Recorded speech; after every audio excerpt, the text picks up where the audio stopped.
大家好，我是 V 妈，今天我们一起来做抹茶小蛋糕，不需要打发，容易成型，奶油也不会融化，提前做好不会塌陷，小小一个，一人一份，再加上清新的口感，特别适合各种夏日派对。如果像这样稍加装饰，用到年底的圣诞节也可以。用到的是这款 Trader Joe 的黄油松饼粉。松饼粉里面本身就有泡打粉，所以用来做蛋糕无需打发。当然，你也可以选用其他牌子的松饼粉。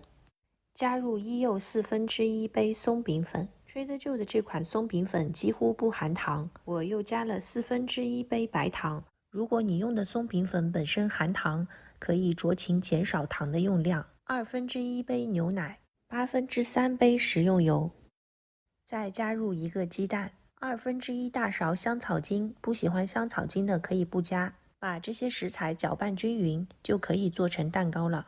因为我们这里做的是抹茶蛋糕，所以再加上抹茶粉。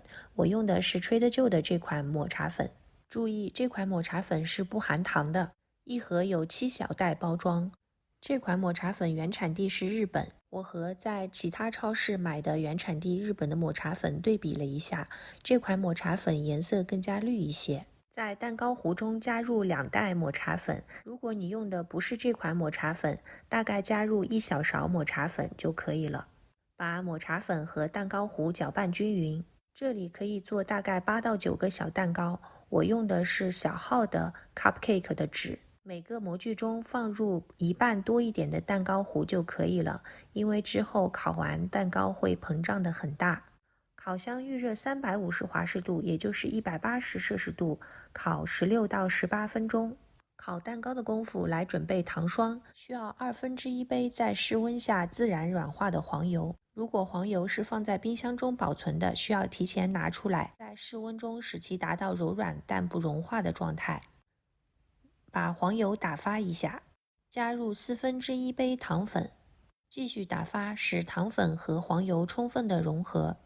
打发完之后会呈现出这种小的颗粒状。接着加入1小勺牛奶，加入1/2包抹茶粉，再打发一下，使抹茶粉和刚才的黄油充分的融合。最后打发出来的是这种糖霜的状态。这里用黄油制作糖霜，口感一样细腻，而且不用担心夏天奶油会融化的问题。把好后的糖霜放在裱花袋中，16分钟左右，小蛋糕烤好取出，用牙签轻轻地戳一下，拿出来，牙签是干的，说明蛋糕就烤好了。把小蛋糕放凉，待小蛋糕冷却之后，把糖霜挤在表面即可。这里建议要用裱花嘴，裱出来的花更加好看一些。最后在蛋糕上撒上一些抹茶粉作为装饰，就完成了。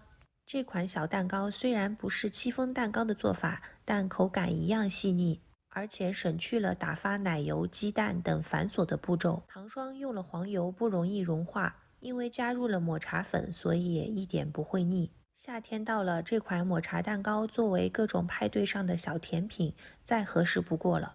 我是 V 妈，别忘了点赞、关注、留言，我们下期见，拜拜。